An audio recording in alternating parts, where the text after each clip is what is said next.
I've always thought the story of Jesus walking on water was one of the oddest miracles recounted in the Gospels compared to the others Jesus did. I mean, you have the standard miracles, if a miracle could be standard. Countless miracles of healing and making the blind see, and they are remarkable in and of themselves. Even stories of Jesus feeding thousands with loaves of bread and a few fish have a sense of practicality about it, if you will. If a miracle could just be judged, how utilitarian it is, disease cured, the blind see, hungry people fed. That makes sense.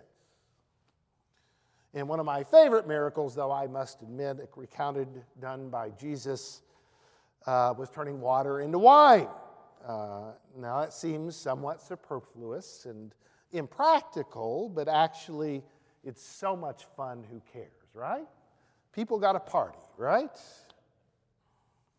But the miracle we read this morning of Jesus walking on water feels like, like Jesus is just showing off, right? Healings and feeding and raising the dead are miracles that are straightforward enough, expressing an experience of those around Jesus who found in him this miraculous healing for their own woundedness, food for their deep hunger. I mean, what can we glean from this story other than the image of Jesus walking in the waves? Awesome, right? Something only Jesus could do, but not particularly helpful or practical, if you will. And admittedly, it is a pretty cool image. One cannot come away from this story without some sense of awe, right? Like that disciples, all those who were in the boat who proclaimed, truly you are the Son of God. And maybe, let's admit, that might be the point. More story to illustrate how Jesus embodied the power of God even over nature. Now, unfortunately, we turn such gospel stories of miracles, we turn them into kind of a litmus test of faith, right? Don't you believe in miracles? If you don't, you can believe in it or not. Something harder and harder to do in our modern scientific sensibilities.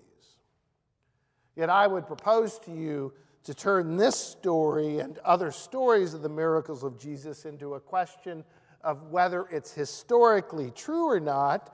Did it really happen is the wrong question to ask.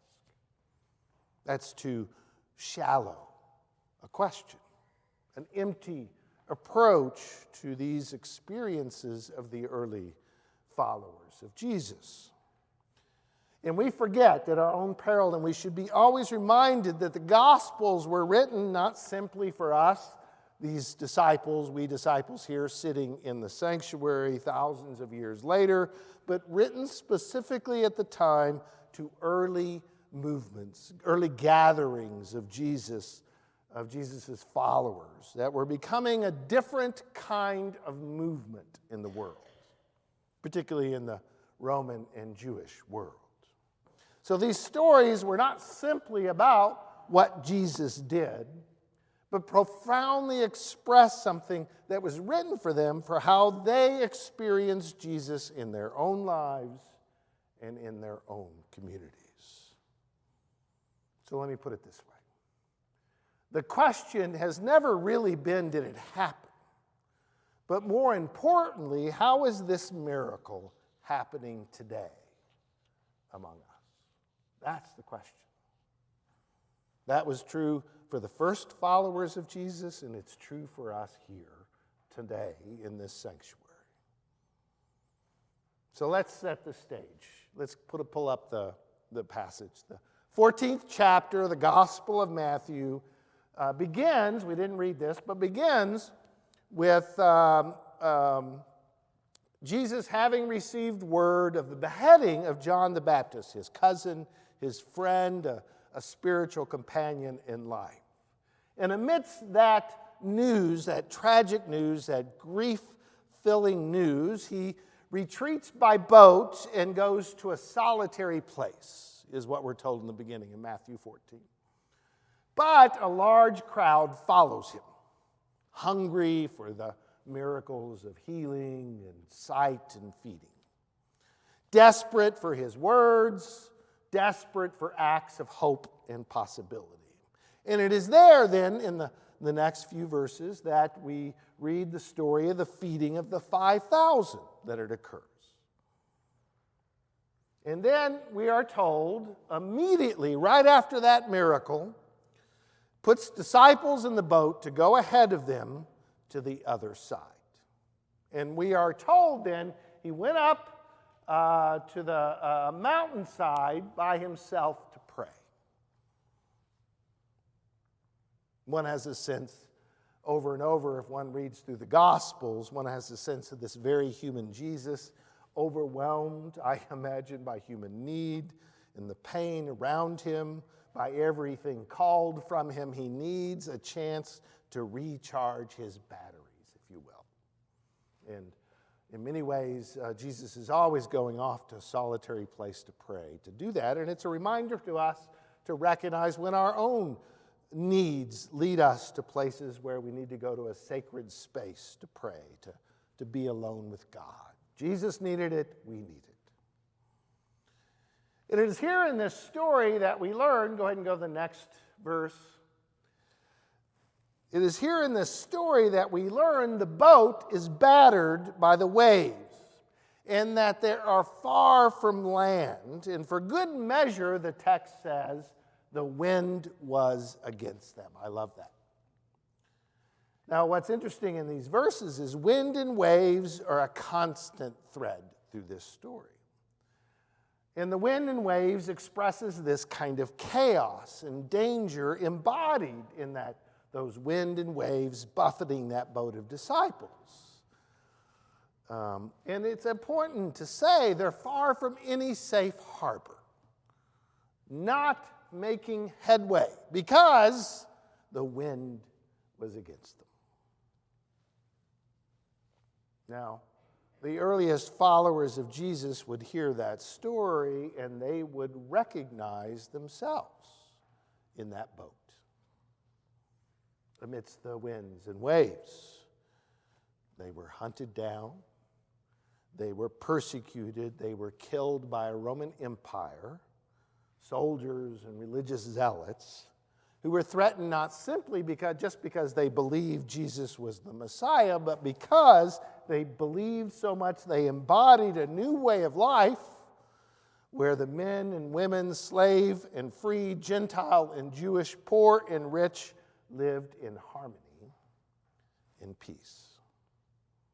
They threatened the way of the empire with their message, not of violence or anger or hate, but of peace and reconciliation and justice. Now, these small groups of disciples, the wind was against them. And I will propose to you, we followers of Jesus today hear this story and we could recognize ourselves in that boat as well, right? Amidst the wind and waves that surround us. As a church, we might feel buffeted and pulled to and fro, overwhelmed by the wind and waves of the world around us, a very broken world. As individuals, we might have those times in our own life, whether it be a medical diagnosis or the loss of a loved one or the loss of a job or struggles in our marriage, in our family, but we know that experience, don't we? Where we're thrown to and fro, the wind and waves are overwhelming, and we know and feel, just some days the wind is against me, right?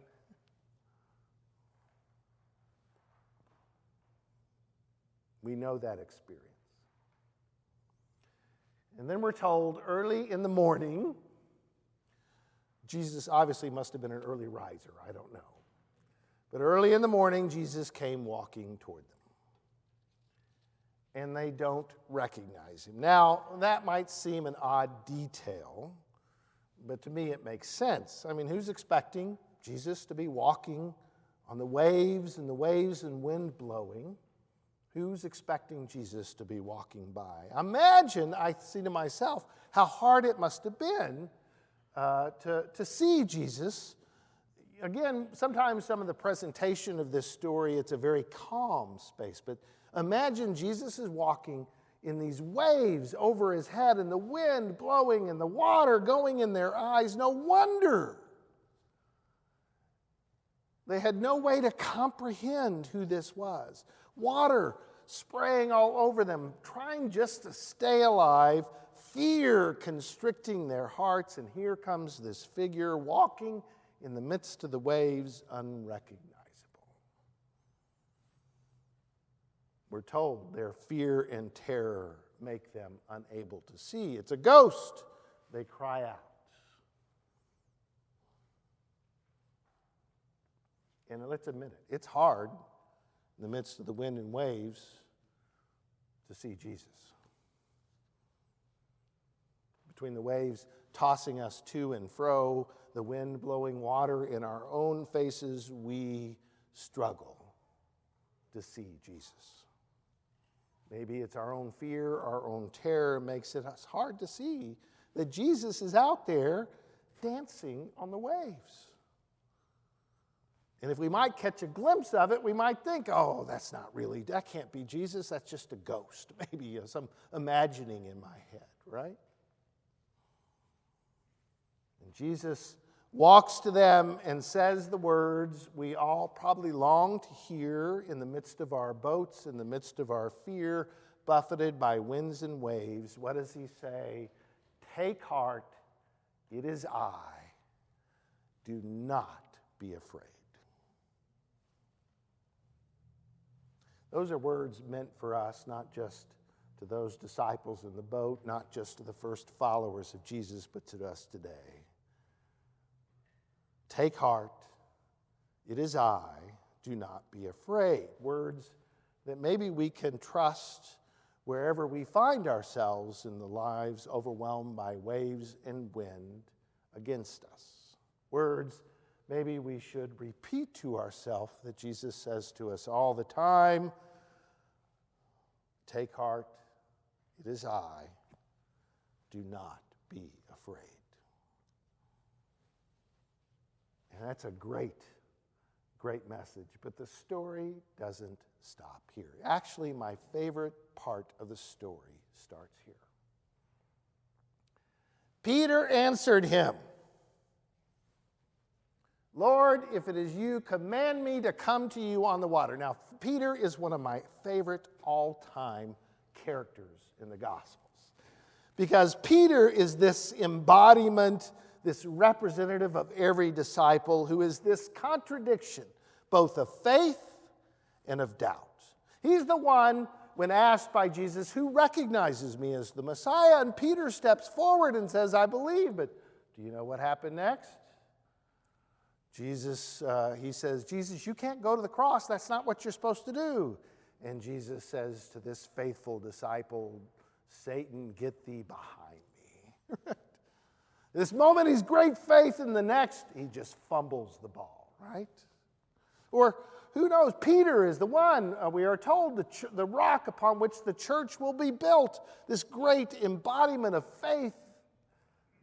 And yet he denies Jesus not once, but 3 times when Jesus needed him most, far from a rock. I love Peter. And I love him that he was the one to be able to come out and stand up on this boat that's waving around, jumps up and cries out to the Lord, if it is you, then command me to come to you in the water. Now, I think Peter gets a bad rap, full of that faith and doubt. Because part of the miracle of this story to me is that there was this man, this disciple, this Peter, who had the courage to step out in the wind and waves. Not calm seas, but in a sea roiling with waves and wind. He had the courage to step out of the boat, to walk on water, and he does so by faith. The next verse started walking. Go back, that's right. Go back. He started walking on the water. In other words, this miracle maybe shouldn't be that Jesus walked on water. Why don't we call the miracle that Peter, that foolish, faithful, struggling disciple, actually walked on water? He had the courage, and that is such an incredible witness. And I wonder if what's being said here is that we're not simply called to be safe in the boat, but actually that we, like Peter, are supposed to step out into the waves and storms of life, amidst our fear, amidst our doubt, and walk on water. That maybe part of the message here is we're supposed to walk on water too. I don't recommend you try this afternoon. But the point is, Peter actually walks on the water, at least for a few steps. And maybe we should say the name of that story again is not Jesus walking on water, but Peter. And then we're told he takes his eyes off Jesus and he notices the strong wind and he begins to sink. It's when he took his eyes off Jesus and noticed the wind that was against him that he began to lose faith. And I love that immediately it says Jesus reached down and caught him up. And sometimes I hear this as pretty sharp criticism, but I almost hear the words gently as much as you can say these words gently in the midst of wind and waves. You of little faith, why did you doubt? It's easy.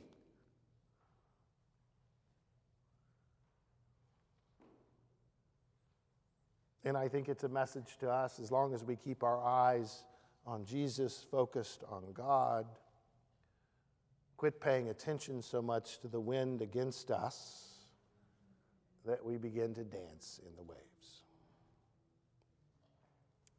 So in a few moments, we're going to be welcoming some new members, some new people in our boat, if you will, who, as this church, as part of this church, will weather the winds and waves that come around us in this world. And we're all in this boat, and I think that's an important message. We're all in this boat together. But we're supposed to challenge each other as well. Maybe inviting us to step out of the boat at times, to go out amidst the wind and waves, and to witness to the power of God's love and reconciliation, even when the wind is against us. To God be the glory this day and forevermore. Amen.